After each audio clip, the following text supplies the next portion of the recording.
Halo guys, jumpa lagi dengan Sofyan dari Berita Gadget. Seperti biasa, kita kali ini bakal ngomongin HP yang baru aja rilis nih di Indonesia. Yap, ini adalah Realme 8, smartphone paling terjangkau untuk varian Realme 8 series untuk saat ini ya. Alasannya karena bisa aja sih, ntar 1 atau 2 bulan lagi Realme rilis Realme 8i misalnya. Oke, kayak biasa kita nggak akan bahas review kayak channel lainnya, karena udah banyak mungkin ya. Kita bahas yang lebih spesifik yakni kameranya. Sebelum bahas, buat yang belum subscribe yuk subscribe dulu. Dan jangan lupa buat nyalain tombol loncengnya. Kalau udah kita opening dulu ya.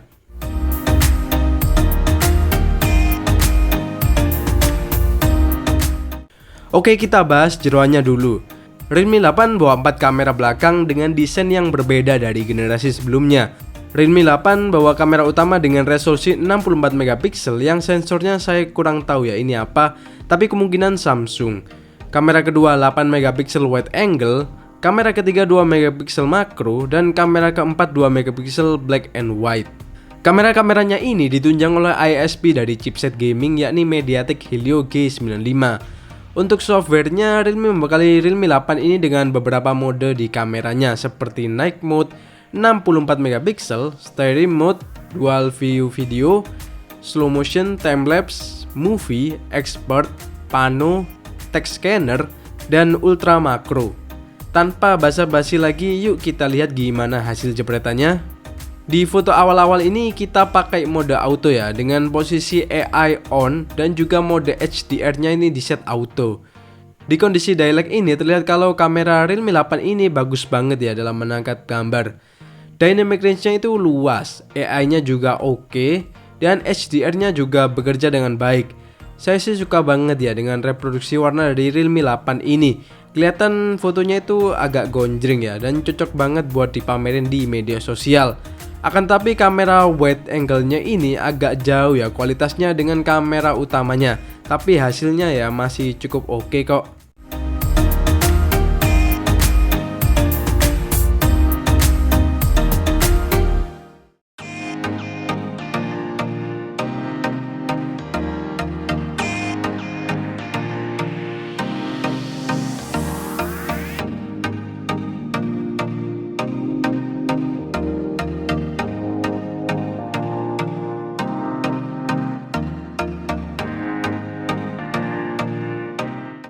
Sementara untuk foto potretnya, kelihatan kalau potret dari Realme 8 ini rapi ya. Skin tone-nya tetap terjaga, white balance-nya juga aman banget.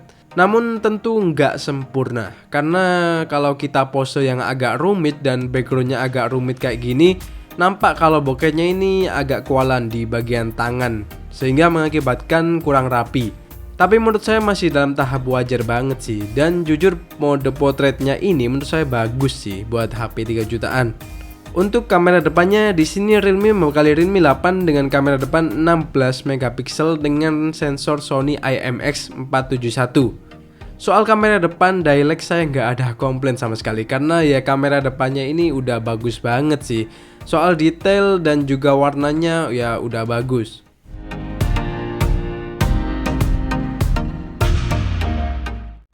Oke, masuk ke kondisi yang mungkin agak challenging ya buat smartphone ini, yakni low light. Kita mulai dulu dari foto makanan ini. Di sini kelihatan ya kalau kameranya mulai nggak seprima kondisi daylight. Di foto makanan ini kelihatan Realme 8 agak susah menangkap detail di mode auto, sehingga diperlukan untuk mengaktifkan mode malamnya. Dengan mode malam, foto-foto yang ditangkap akan punya warna yang lebih vibrant serta detail yang lebih baik tentunya. Akan tapi ada satu hal yang penting sih di sini. Saya nggak tahu ya, ini unit saya aja atau emang unit reviewer lain yang juga kayak gini. Tapi di unit saya ini saya nemuin masalah ketika kameranya dihadapkan dengan lampu-lampu kuning kayak gini, macam di cafe-cafe itu. Cahaya di lampunya itu nampak kayak aneh gitu ya. Meski udah ngaktifin mode night mode, tapi jepretannya pun masih sama.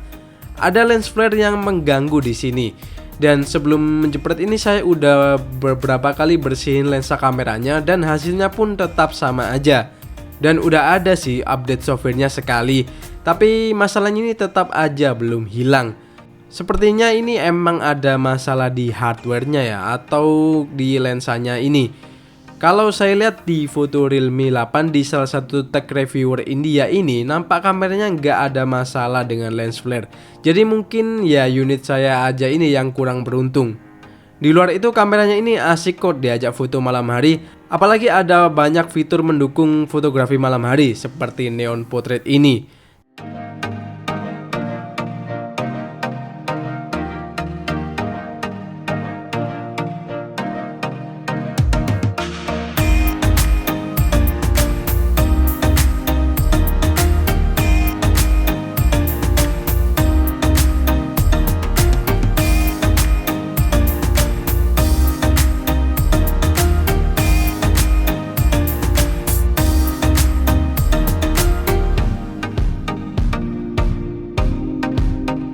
Selain itu ada juga filter-filter seperti Modern Gold, Cyberpunk, Flamingo, Astral, dan juga Dazzle.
Oh ya, satu fitur yang menurut saya unik banget dan beda dari fitur di smartphone lain, yakni fitur Stereo Mode. Stereo Mode di sini memungkinkan user untuk menangkap stair trail atau istilah gampangnya ya menangkap gambar bintang berjalan atau awan berjalan. Akan tetapi fitur ini hanya akan bekerja maksimal jika kondisi langit minim polusi seperti di gunung atau di tempat yang kita bisa melihat bintang dengan mata telanjang. Kalau di daerah kota atau pemukiman padat tentu hasilnya nggak akan kelihatan maksimal dan hanya bisa menangkap awan saja. Tapi sejujurnya saya penasaran sih dengan fitur ini. Mungkin kelak akan kita buatkan video khusus tentang fitur ini.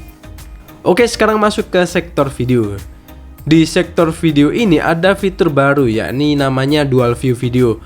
Akan tapi fitur ini menurut saya agak gimmick ya dan jarang banget digunakan. Justru di sektor video ini saya mengalami masalah unit yang kurang beruntung lagi. Dimana unit yang saya pegang ini fitur UIS video stabilization-nya dan UIS max-nya itu kelihatan kayak nggak jalan gitu ya. Dan benar aja pas kita compare dengan video tanpa stabilisasi, hasilnya tuh nggak jauh beda. Saya sendiri udah coba cross check ya ke teman-teman reviewer lainnya. Dan di unit mereka ternyata stabilisasinya itu jalan dan ada perbedaan dengan tanpa stabilisasi. Berikut hasilnya. Jadi ini adalah sampel dari video kamera belakang dengan fitur UIS atau Ultra Steady ya. Kayak gini untuk perekaman videonya.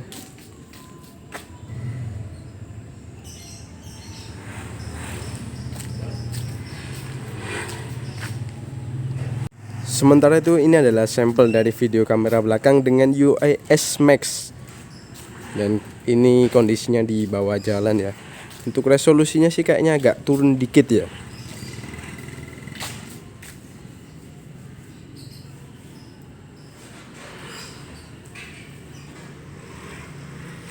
Sedangkan ini adalah video dari kamera belakang dengan resolusi 4K 30 fps.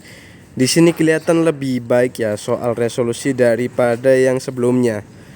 Dan untuk stabilisasi kayaknya juga lebih baik sih. Tapi nanti bakal di downscale ke 1080p pas ngerender videonya.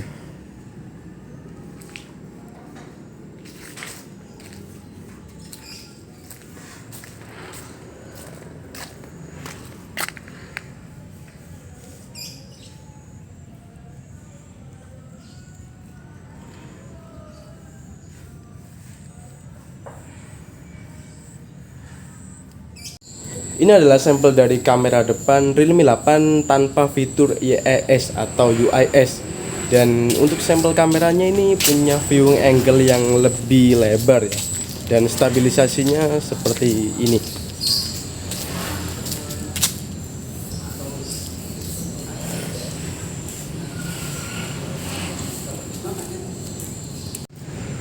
Sementara itu ini adalah sampel dari kamera depan dengan UIS atau AIS yang nyala. Menurut kalian gimana untuk stabilisasinya dan juga kualitasnya? Ini viewing angle-nya lebih sempit ya dari sebelumnya.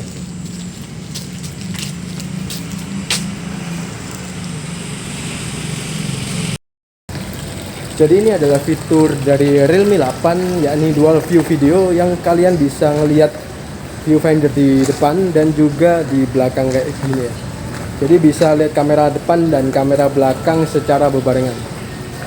Ini bisa kayak jelasin suatu objek gitu ya, ada apa di depan kita dan ada apa di belakang kita juga, dan kita masih terlihat tentunya kayak gini ya. Gimana kalau menurut kalian? Oke, masuk pada kesimpulan.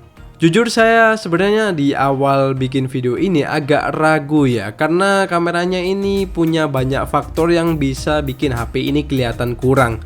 Faktor pertama tentu unit yang saya review ini adalah unit pertama, alias masih banyak bug di softwarenya, dan softwarenya pun masih belum final dan kemungkinan masih bisa diperbaiki sih. Faktor kedua adalah faktor unit yang bisa dibilang ini kurang beruntung sih buat saya. Karena unit yang saya dapetin ini punya masalah lens flare dan AIS-nya yang nggak jalan di kameranya.